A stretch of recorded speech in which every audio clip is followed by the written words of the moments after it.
Good afternoon, everyone.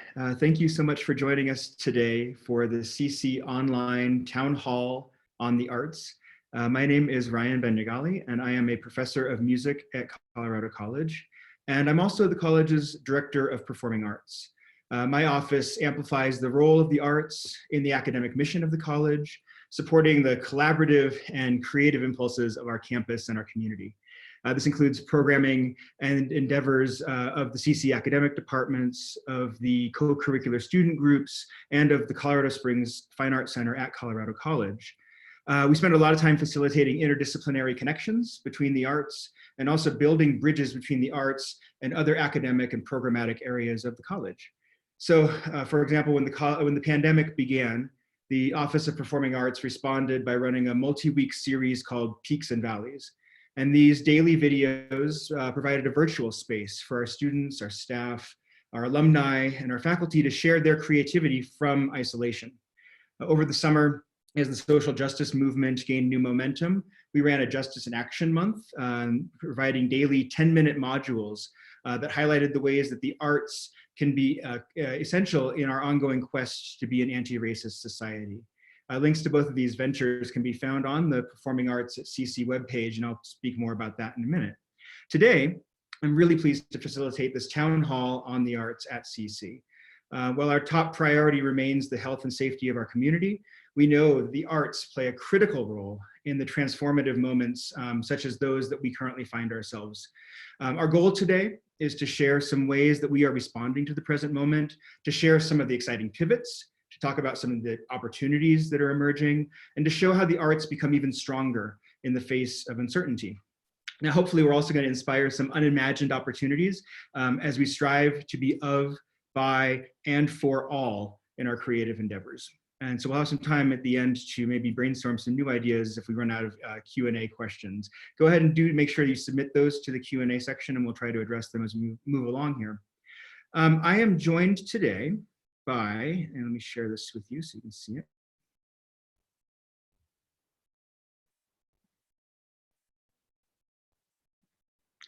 I'm joined today by a really wonderful assemblage of colleagues who will each, in turn, provide an overview of their respective areas.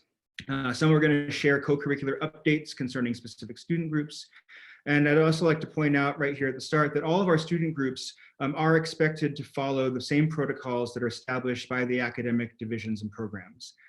Each area of the arts has its own special considerations with regards to the health and safety of its participants, and each area has spent the summer researching and applying best practices to our offerings here at Colorado College. To keep things rolling, I've asked the panelists each to speak for a few minutes, but that should leave us with about 20 minutes of Q&A at the end of the hour. We'll do our best to address as many questions as possible, but inevitably we are not going to get to all of them. So I would like to invite you to visit the Performing Arts at CC webpage. This contains a CC Arts resource page, which we'll be continually updating as we move into the academic year. On that page, you're going to find links to individual departments and programs, as well as more detailed information about the academic and co-curricular offerings and protocols. We're also going to post an updated FAQ there that reiterates some of the information shared today, as well as new questions as they arise. So to find that page, you can just type Performing Arts into the CC search bar. We've also made a tiny CC link. So if you go to tiny.cc/CC Arts, you'll find that page as well. It doesn't have to be capital, can be if that's what you like. And you can then get to that CC Arts resource page there right in the navigation bar. So without further ado, it is my pleasure to introduce our first panelist, and that is Idris Goodwin, the director of the Colorado Springs Fine Arts Center at Colorado College. Idris, welcome. Hello, how are you? All right, no, I'm just assuming you all said, I'm doing great, doing fantastic. All right, I'm starting my timer. All right, my friends, we have decided to start with the platypus, which is the Fine Arts Center at Colorado College. I'm gonna segment this talk because there's a lot to cover and I want to stay in time. So a little bit of backstory, and in doing this backstory, I'm going to talk a little bit about the city of Colorado Springs specifically. Colorado College has been around for close to 150 years in the city of Colorado Springs, and right close to it, located directly on the same grounds practically, is the Fine Arts Center, which has been around for 100 years. And it was a space founded to be a cultural center to provide performing arts, visual arts, and arts education. And so there is a museum, the Fine Arts Center Museum. There is a theater company, and there is what is called the Bemis Art School. And for almost all those 100 years, the Fine Arts Center operated, Colorado College operated. Sometimes there was wonderful overlap. And a few years ago, they decided to become one, right? And so now we're known as the Colorado Springs Fine Arts Center at Colorado College. And our intent is to be a bridge between the city of Colorado Springs and really the region, really beyond El Paso County, or the Front Range region, they call it, and the campus itself, right? And so we really serve two communities, and we're really trying to, really feed the region and provide for the region in a myriad of ways, and sort of close that gap that unfortunately has existed sometimes between the city and the campus. So really quickly, I'm going to talk very quickly about sort of our objectives for the community, and then what that means for Colorado College students more specifically, and spend, I think, a bit more time focusing on that. And then, of course, some things just overlap. When we became, when the Alliance happened in 2017, we said that we wanted to be a model of distinction for an art center that joins with a college to serve the campus, the community, the region, and the world, right? Big, lofty goals. We produced a beautiful, glossy, strategic plan. And then in March, everything changed. And so since then, we've been spending a lot of time figuring out what does it mean that we are more or less modeled to be an in-person experience, right? Much like college as well, right? And so we've been pivoting in all types of different ways while trying to maintain and hold on to our core values, right? To maintain to the mission, which is the arts as a means to stimulate community vitality and also, inspire, the individual spirit, right? Help the individual, feed the individual, and also stimulate community, but also provide educational opportunities, obviously, help people to learn and grow and discover themselves. And we're facing a lot right now, obviously, a global pandemic and heightened racial and social conflicts. This world we're living in has forced us to reevaluate, what is the arts' role and responsibility in that? And we really see our, our campus, our student population in particular, as our partners in that, as our thought partners in helping to define what is our role, but also looking back, how have artists in the past dealt with similar issues that we deal with now. And so really that is what we want this space to be. And I think it's transferable whether you're a college student, whether you're a faculty member, a staff member, or someone not affiliated with the college whatsoever, right? So I want to share a few of our sort of main priorities for this time that we're currently in, right?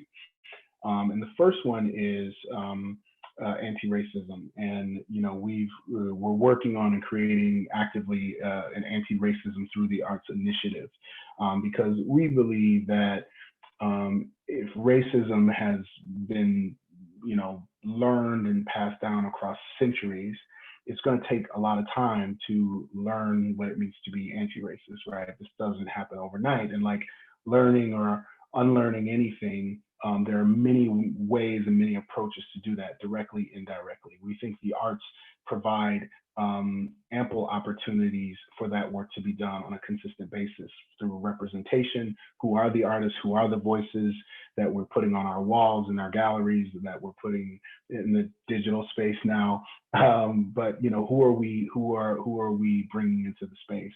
Also, what kind of conversations can we stimulate and facilitate in spaces designated for the arts. And then also, like, who are the artists among us that are trying to find their own voice, and how do we provide them with skills and opportunities to figure out what it is they're trying to say for the benefit of us all. Our second priority for this year is a continued commitment to digital content and hybrid efforts, meaning the rules of the game have changed inexplicably. And so while those of us in the traditional art spaces have gotten very, very good at preservation, we need to actively be exploring, I won't say innovation just because it rhymes with preservation, but I will say that we need to actively be exploring new ways to do business. I've already gone way over time, so I'm going to lightning round these last two: audience retention and growth, which I think is self-explanatory, and then accessibility, access and accessibility, which means that how can we ensure that this space is safe and welcoming to everyone, and including all of you. I look forward to seeing you and your mask or your digital face in the future. Thank you. Great, thank you very much, Idris. One of the really wonderful projects that the Fine Arts Center took on this summer is a series of projects called the 3x3 projects, which invited artists of our local community and region to create something brand new. So I encourage you to check out the Fine Arts Center webpage and check out some of those 3x3 projects that are continuing to premiere even as we move now into the fall.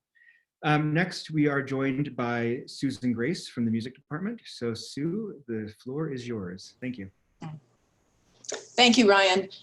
The music department is delighted to welcome all new and returning students. Online registration for private lessons is now open and available on the music department website. Here is a screenshot of what you will find. Great. Lessons for music majors and minors are paid through our scholarship funds, and financial aid is available to all others who qualify. Most of our performance faculty have opted for the flex mode of teaching. If you are off campus at any time, lessons will be online. If you are on campus, you and the teacher may discuss face-to-face lessons depending on your and the teacher's comfort level. If you are not registered at the college block 1, but are taking at least 3 blocks in the semester, for example, blocks 3, 4, and J, you may still sign up for lessons at the beginning of the semester. We have developed safety protocols for each instrument and ensemble, and all this information can also be found here on the website. There are practice facilities in Packard Hall, and you will be required to register for practice time. More instructions will be available once you have signed up for lessons. We have a variety of ensemble offerings, from the traditional band, orchestra, and chamber chorus to bluegrass and gamelan. You will find all ensemble information on our website, including who you should contact. For those of you who are singers, chamber chorus will provide you with singer's masks to be worn in rehearsals. Even though these ensembles will look much different this semester, our performance faculty is dedicated to making your experience as rewarding as possible, whether online or in person. The directors will be forming smaller groups within the ensemble, so this can allow for proper social distancing. Small chamber ensembles and different combinations of instruments can be equally satisfying, and will also provide a great way to collaborate with other arts groups across campus. We will also be including digital music in these collaborations, and what a perfect time for composers to come forward. We are facing challenges that we never expected, but the silver lining is that it is also opening new worlds of possibilities and more reasons to reach out to our friends in all the arts, to talk, listen, imagine, and create together. Please know we want your experience within the music department to be satisfying and uplifting, and we look forward to seeing you very soon. Thank you. Great, thank you very much, Sue. And again, if there's questions about music or the protocols, all that can be found on the music department's homepage. There also are links on that CC Arts resource page that I mentioned before. Next, it is my pleasure to introduce my colleague from down the hall when we are in the halls and the offices of Packard Hall, and that is Kate Leonard from the art department. Hi, Kate. Hey. Thanks so much. I want to thank Ryan for the invitation to speak about the art department's programs. Time is short, so I've provided a link to our department webpage that will have extensive information on our academic offerings and co-curricular ideas for the year. We also have an email we created for any questions you have about the CC art department programs that we can also list in the chat. In general, we are responding to the challenges we know lie ahead by creating new opportunities for students across our curriculum. The art history program is humming with exciting courses ranging from ancient mosaics to contemporary art, and a series of new courses in architecture and design. Some courses take a global perspective, others focus on underrepresented voices and issues in art. Professor Kate Hundley, a specialist in architecture and design, is joining the department for the year. We look forward to the ways her courses connect with Professor Palpek's offerings and expand our curriculum. In studio, we have a number of new programs and offerings, and you'll find those on our website. We welcome Professor Jamil Paulin, a multidisciplinary artist working in Afrofuturism, whose artwork and teaching is informed by critical race theory. Kate and Jamil are part of a vibrant cohort of new faculty and visiting artists contributing to this year's program. Again, I'll point you to our website to find out more. Excuse me. The art department believes communities and institutions are measured by their commitment to art, artists, and programs that raise the voices of underserved communities through art.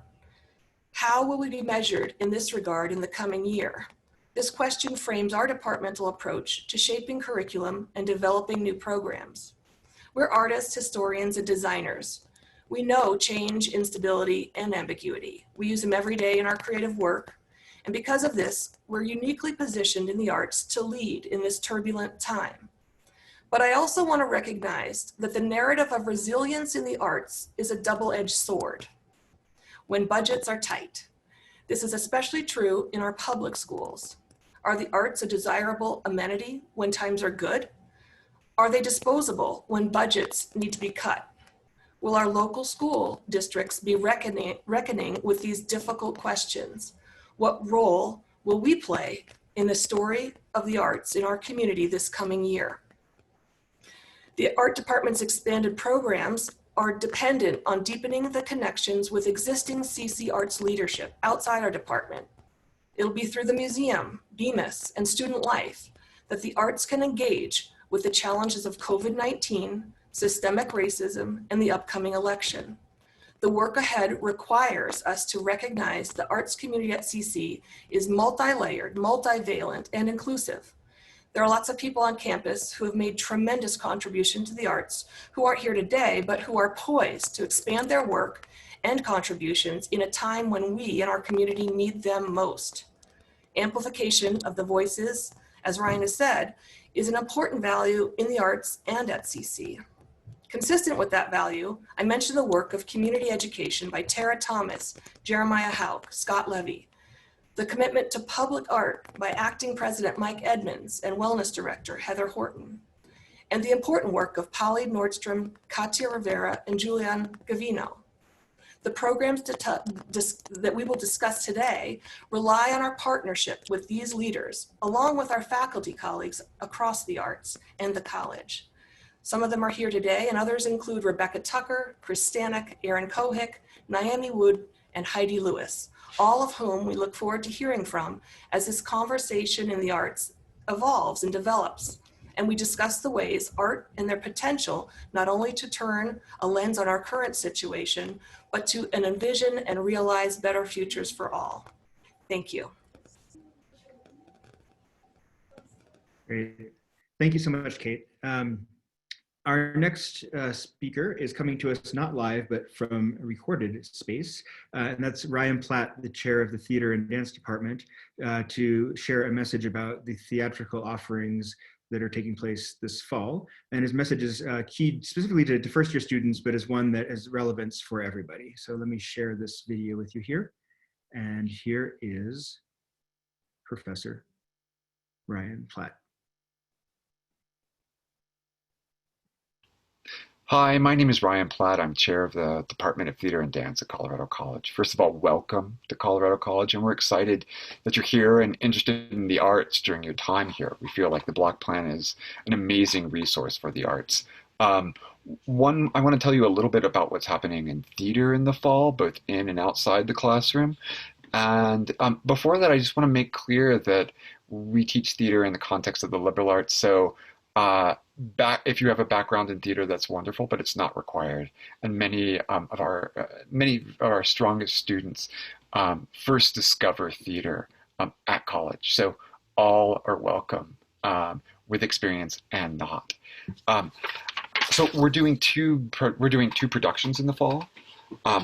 Professor Monica Sanchez is continuing her Textura reading series, which is a play reading series focused on new Latinx authors.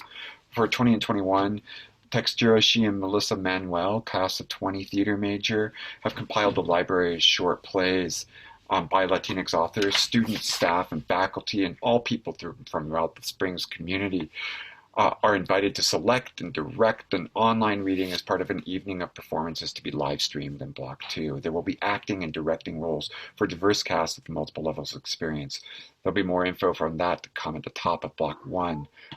Our newest faculty member, Professor Lisa Marie Rollins, by the way, an American Theater Top 5 up-and-coming theater artist in the States, is directing in Blocks 3 and 4 an evening of microplays, which are selections from Susan Laurie Park's great playwright. 365 plays, 365 days, and there are multiple roles for student actors and directors. BIPOC students are especially invited to enroll. Acting roles are open to all those interested in creative play, even without acting or performance experience. Additionally, it is Professor Rollins' intention to create a collaborative directing team. As a springboard, you might think about her, if you're a first-year student, you can't, but as a springboard, you might think about at some point her Block 2 course on Black women in diasporic theatrical expression in the United States. If you're also looking for a Block 3 or 4 class, we've got a course on Samuel Beckett in Block 3. We've got a lighting design course that's a hybrid and flex course. It's a flex course, so you can take it in person or online. In a lighting design in Block 3, and in Block 4, we've got a great course on new American playwrights dealing with race, Rewriting America, Playwrights and Cultural Identity, and that's taught by Professor Sanchez. Lastly, we also have an extended format course on modern theater, Sink Your Teeth into the Classics, that's being taught by Professor Lindblade.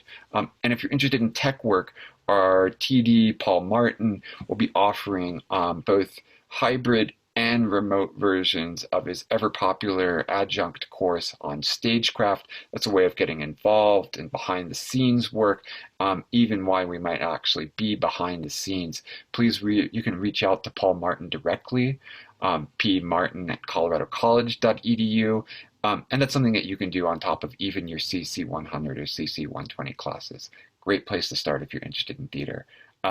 Again, welcome to CC. All are welcome here, regardless of experience. Great, thank you so much, Ryan. And now we are going to hear live from another member of the Theater and Dance Department, my colleague, Pallavi Suram. Hi, everybody.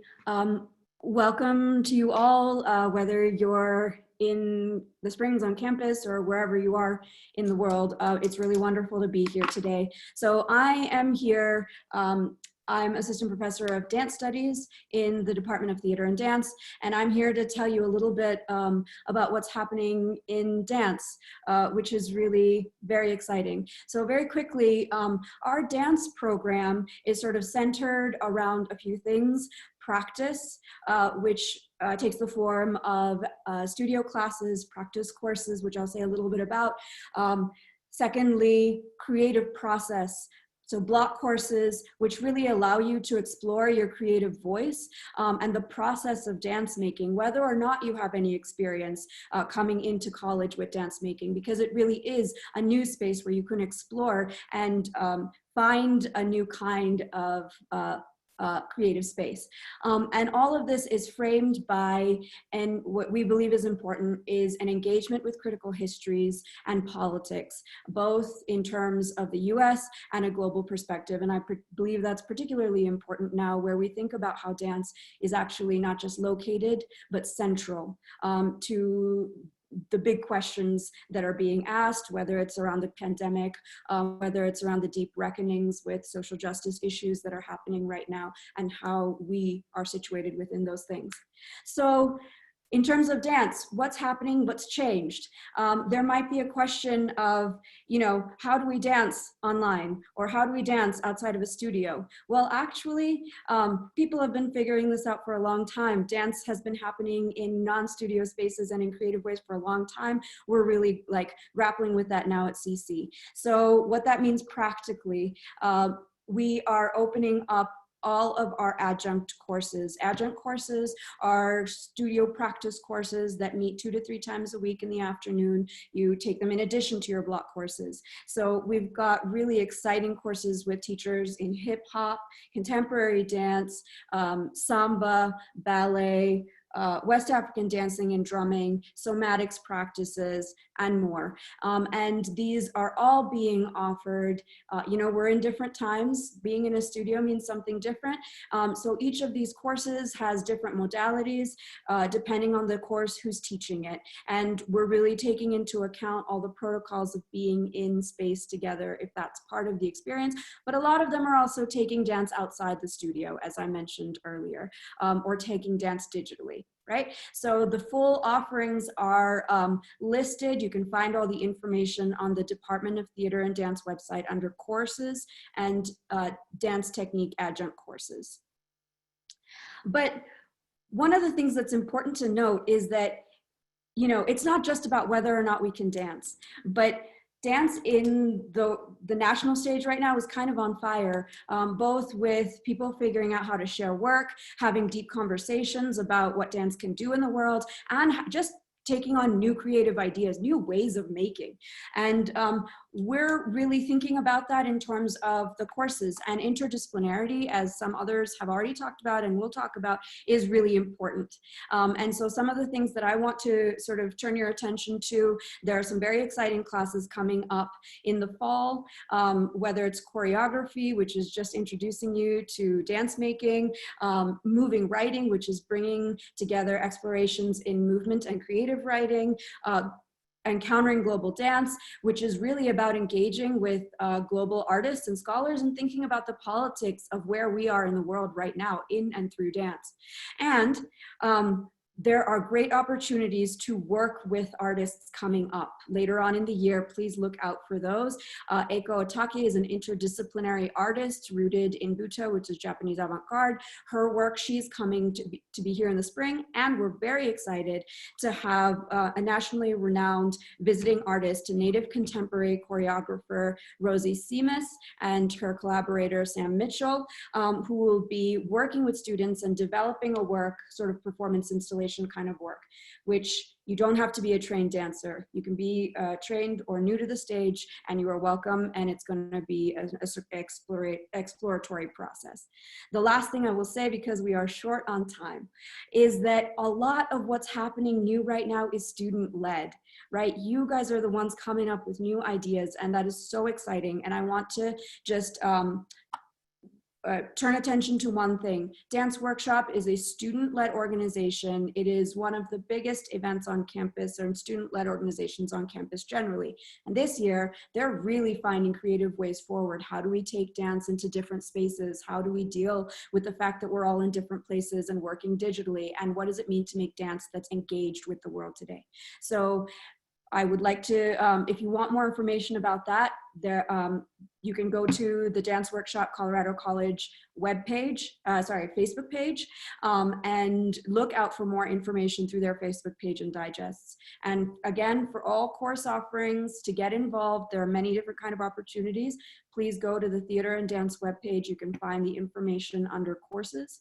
And I think some of the information is also centered in the CC Arts webpage. So I'm looking forward to seeing you all, whether you're new or have been for a while, and seeing all the new things that can come out of the energy that's happening in this moment. Great, thank you so much, Pallavi. There's a question in the Q&A here, Pallavi. I don't know if you want to address this now, or we can point them to the website. But they just had a question about how are we staying safe inside during studio classes? Thank you. That is a great question. We have set protocol and are following protocol based on the CDC recommendations, the El Paso County recommendations, and Dance USA, which is the national dance organization, which has protocols for how do we dance safely. So we have particular protocols for our studio spaces. Everything will, if we are in the studio, we will be socially distanced. And so we have a cap on studio spaces. And we are also working with campus facilities to make sure that these spaces are like card accessed, right? So we know who's going in and who's coming out. And we're prioritizing, the students who need to do deep work in the studios, but we want to make it a safe space for everyone who's taking classes. So yes, we're thinking very deeply. And if you want more information, again, you can go to the department website and we've got all of those protocols listed. Great. Thank you very much, Pallavi. And I'll say the same thing is true for the music courses and classes we're offering. There's different protocols that are in place that we'll be following. And of course, we'll continue to update these as the situation around the pandemic shifts and changes as we move forward into the fall. Next, I would like to introduce Dylan Nelson from the Film and Media program. Dylan?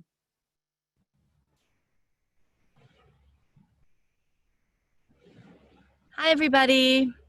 It's great to be here, and thank you so much for coming and being interested in the arts at CC. Film and Media Studies is an academic program that's been around since about 2012 as its own program. The coursework in the program integrates critical studies and creative practice. So we believe that both critical study of film and the practice of making films are the twin pillars upon which our discipline rests, and we ideally want all of our students to graduate with equal facility in both, because we think making films makes you a better scholar and studying films makes you a better practitioner. In addition to coursework from our amazing faculty, we have a number of co-curricular opportunities in the program, all of which are continuing in various ways this year. And we're also developing some new opportunities for students to maintain an engaged community. The first is our visiting series in film and culture, which brings presentations with renowned filmmakers and scholars to the campus community and includes seminars on specialized aspect of film craft. So for example, last year we had amazing filmmakers come and show their documentary film Minding the Gap and then take us through the process of making it in very specific ways. We also create a television show. It's called In Short, and we are entering our 5th season of this show on Rocky Mountain PBS. It showcases the creativity of film students across the Rocky Mountain region and is entirely curated, assembled, and delivered by CC students. You don't have to be a film major in order to participate in this, in the creation of this show. And we are going to be creating our 5th season this year.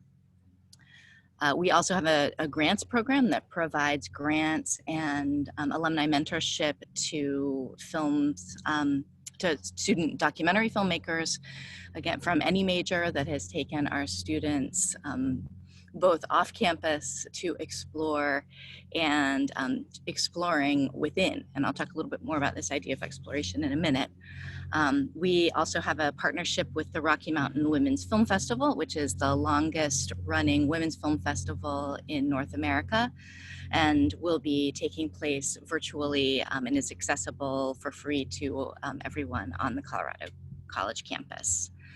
We are particularly excited this year because we have some really wonderful faculty joining us. We recently were joined by Professor of Global Cinema, Baran Garman. And this year we have Aram Choi, who is a fiction filmmaker who hails from Cal Arts in Los Angeles. She's joining our faculty on the tenure track. And we also have, as a one-year visitor, Cynthia Lowen, who's an alum, who's a poet, a writer, and a documentary filmmaker. She is our one-year visitor, but she has been a beloved Block visitor for many years. And her documentary, Netizens, which is about cyber harassment, specifically of women online, will be screening as the first event in our virtual series. That's going to happen in week 2 of Block 1, and you'll have more details on that. That series is going to continue throughout the year, but it will be done virtually. We are also really mindful of the challenges of creating, in particular, studio work in film and media studies.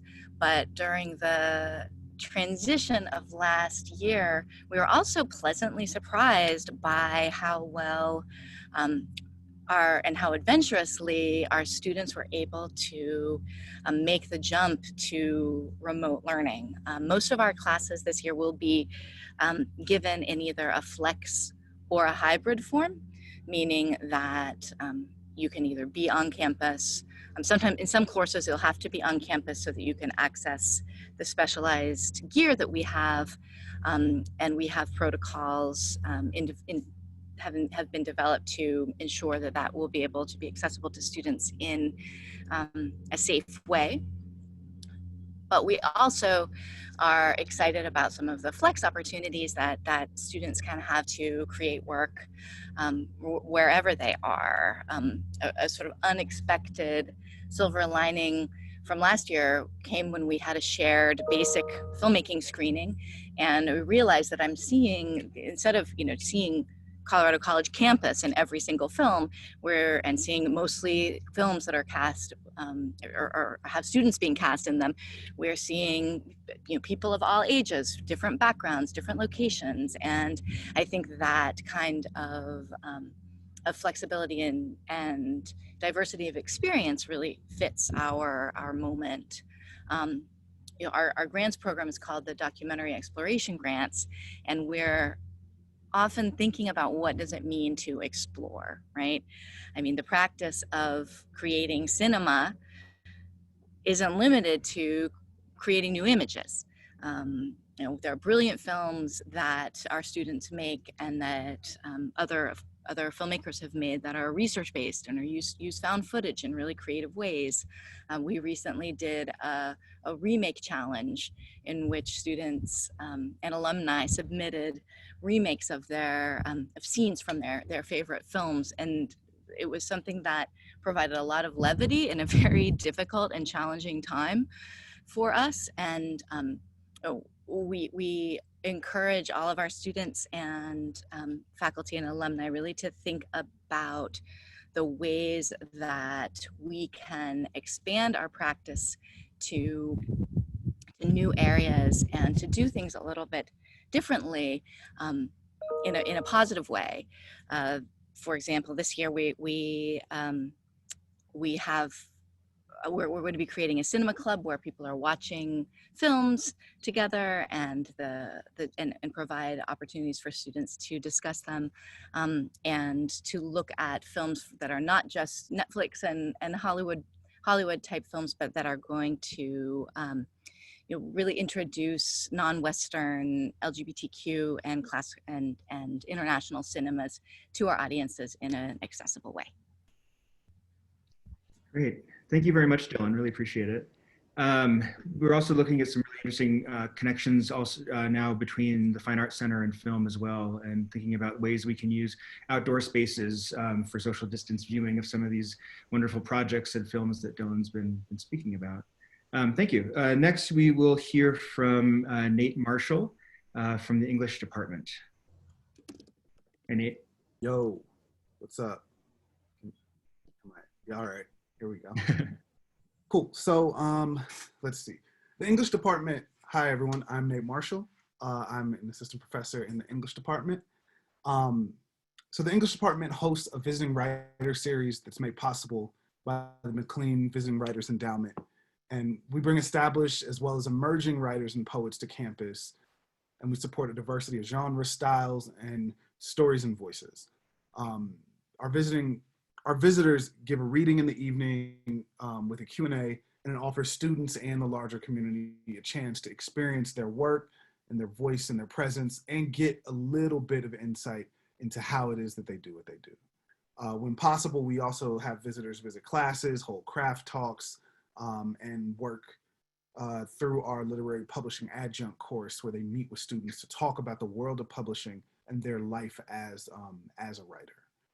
Some of our past visitors include folks like Layli Long Soldier, Roxanne Gay, Charlie Jane Anders, Jose Olivares, and much, much more.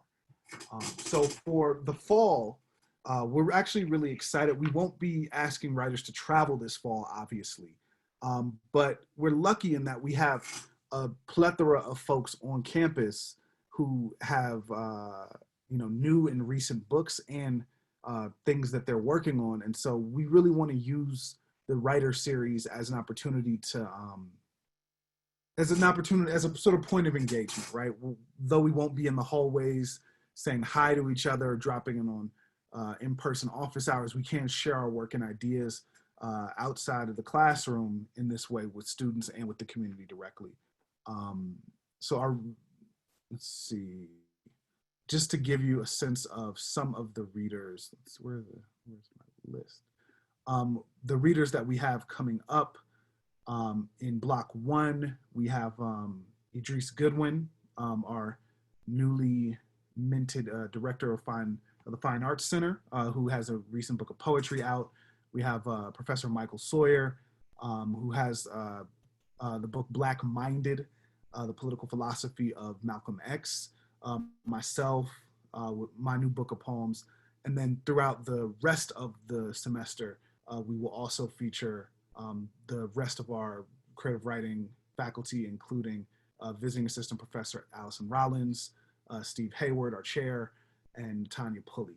So we're really excited about this, and we hope that it offers a good way for students and for the broader community to get a sense of who the writers and thinkers are on campus and how we can engage with each other further. Thank you. Great, thank you very much, Nate, appreciate it. Our final panelist that will be sharing with us today is Jane Hilbury, who is with the Colorado College Creativity and Innovation. Hi, Jane. Hi, thanks, Ryan, and thank you all for tuning in for this and for your interest in the arts. I was the first faculty member in our program, Creativity and Innovation, and I'm very happy to say that this year we have Professor Felicia Chavez also joining our program as a faculty member. She'll be the Creativity and Innovation Scholar in Residence. Professor Chavez is a brilliant teacher. I've had the pleasure of watching her teach, and she's the author of a forthcoming book titled The Anti-Racist Writing Workshop. So I wanted to mention her in particular. And I work also with Director of Creativity and Innovation, Des Stone Menendez, and Associate Director, Jessica Hunter Larson. So our approach to creativity and innovation is different maybe than what you would see at in innovation programs at other universities and colleges. We place a lot more emphasis on creativity rather than just innovation. We're not so interested in turning out entrepreneurs, although we do have lots of entrepreneurs come out of Colorado College, but we're really interested in tapping into students' innate creativity and helping students develop skills in creative thinking and creative problem solving that they can apply in whatever they do, wherever they end up in terms of their careers, wherever they see a need for a change, personally, socially, culturally. We'd like students to come out of CC feeling confident that they know how to approach an issue creatively, how to generate solutions, how to create or activate a community around an issue, and to actually bring about change. So we have a fairly broad view of creativity. We work with faculty and students in all disciplines and all departments across the college. We do offer some block courses that specifically focus on creativity and creative process.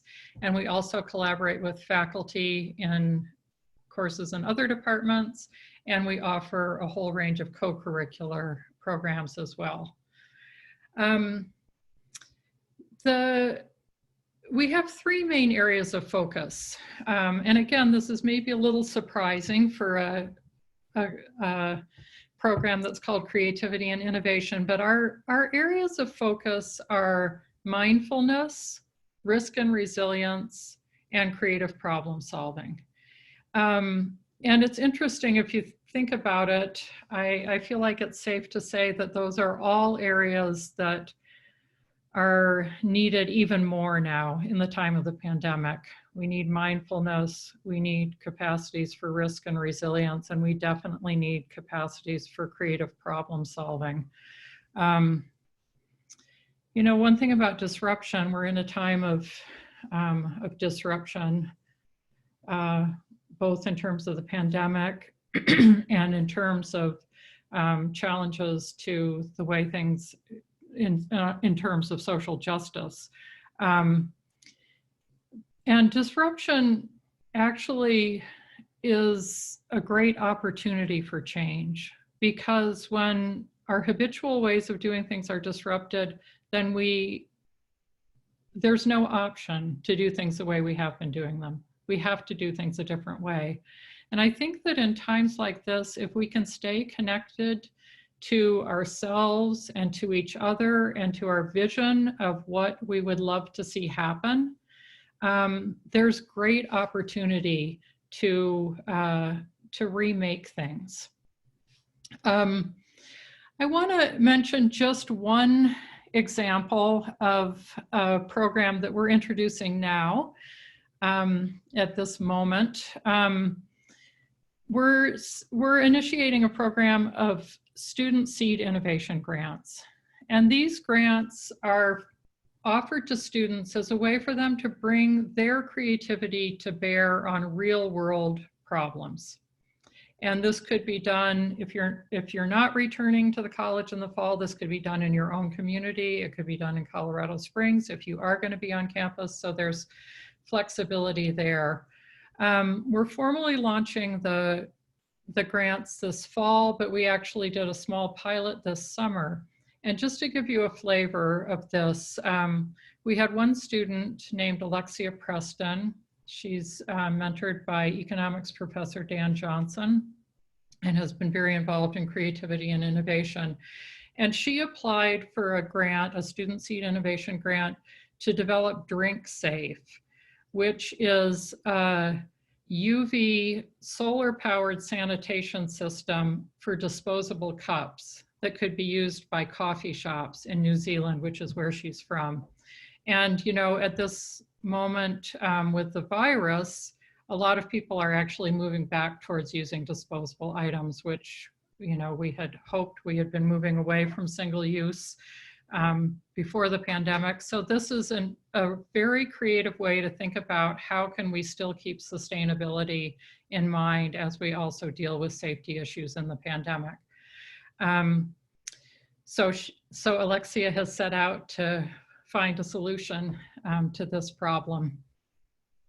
Students can apply for up to $6,000 in funding for a project that they're doing by themselves, or $8,000 if they're pairing or working as a team. We have lots of other programs going on all the time. We bring in wonderful innovators and residents, and we just would encourage students to connect with us and learn about what we can offer and how we can support your creativity. So you can find out more about us at the CC Arts homepage or on the CC website. Thank you. Great, thank you so much, Jane.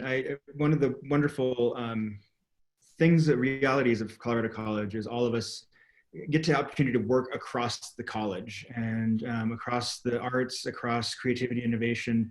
There's a lot of really wonderful and amazing projects that are taking us in directions that might not necessarily seem like, you know, the arts. we're talking about the project that Jane was just explaining by Alexia. We've got a little bit of time here at the end of our session today. Most of the questions that have come in, we've been addressing and answering in the midst, but those of you that are on the call want to ask additional questions, please put those there in the Q&A for us. And I was wondering, as we were talking about kind of ideas and new inspirations and things we might do as we, as Jane was saying, kind of navigate the new directions that we've been asked to move in. I don't want to necessarily put Kate Leonard on the spot too much, but I was wondering, Kate, if you might be able to hop on and tell us a little bit about this Drawn Together project that you're working on. Sure, you bet. Drawn Together is going to be a collaboration with many of the panelists here in our academic programs. And it's, I should just also a little bit background, I teach drawing and printmaking. So I teach drawing, and as folks have sort of discussed today, the challenges of the studio work, I think it's imperative that we find ways to emphasize the importance of making and the interaction with physical objects this year. And as such, I'm teaching an extended format class called Drawn Together. And the premise is that can we be drawn together through projects, but this one is sort of upon, it's a sketchbook class. And so students and staff and faculty, community members will be invited on our campus to participate in it. And I will be teaching a drawing class where we will bring our sketchbooks, just a simple pencil and an eraser, to different locations on campus. The students will actually decide, or the participants will decide where we are going to sort of install ourselves. One of the student leaders I've talked to had an idea about issuing, along with the sketchbook, a small, like a plastic or one of those discs that you sort of throw around a music room in elementary school. And so each one of us would have that.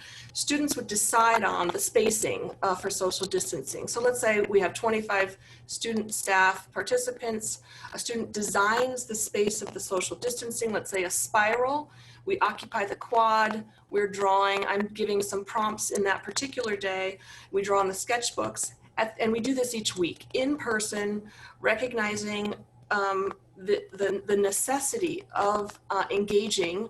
I do understand we have a responsibility to engage digitally and find new ways, but as a maker, I and others here in the community are committed to finding ways to make, to move, to sing, to do what we do, and also to manifest what social distancing looks like.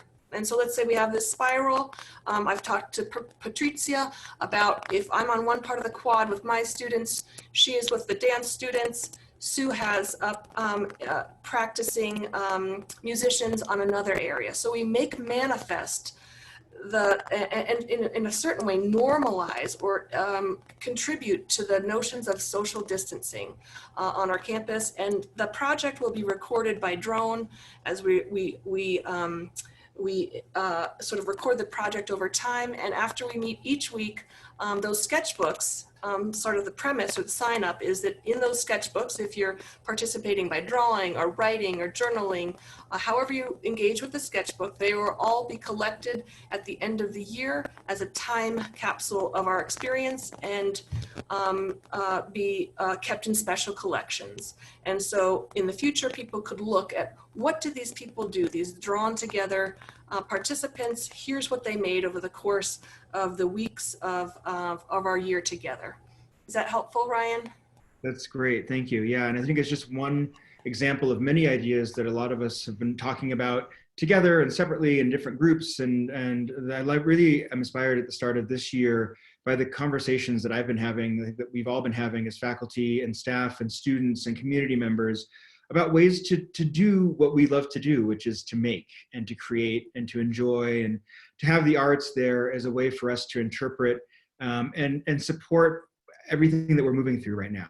I think, we all know what our go-tos are in times when we need comfort or we need to take our minds in a different direction, but we also have our our obligation to continue to support the work that is going on by our students in our community here. And I think we've got a lot of opportunities, not only just this year, but moving into the future, and really inspired by a lot of the different directions and conversations that we're having right now. So before we close out, I would like to just say thank you very much for everybody for joining today. Thank you to all of the panelists on this session. We delivered a lot of information from a lot of different areas. So do please feel free to reach out to any of us directly. You can email performingarts@coloradocollege.edu with any questions you've got about offerings, about safety protocols, about ideas you have to get involved. I mean, we are also really looking to everyone to bring us ideas and to think about how we can make works together and bring additional life into the arts here at Colorado College. I also want to thank very much Erica Hardcastle, who's been at work helping us behind the scenes navigate this Zoom webinar, as well as all the other people who are here on the back side of this conversation. Thank you all for being with us as well. And again, thank you to the audience for being here, and we will see you virtually or from a distance sometime soon. Thank you so much for joining us today, and have a wonderful rest of the week. Bye.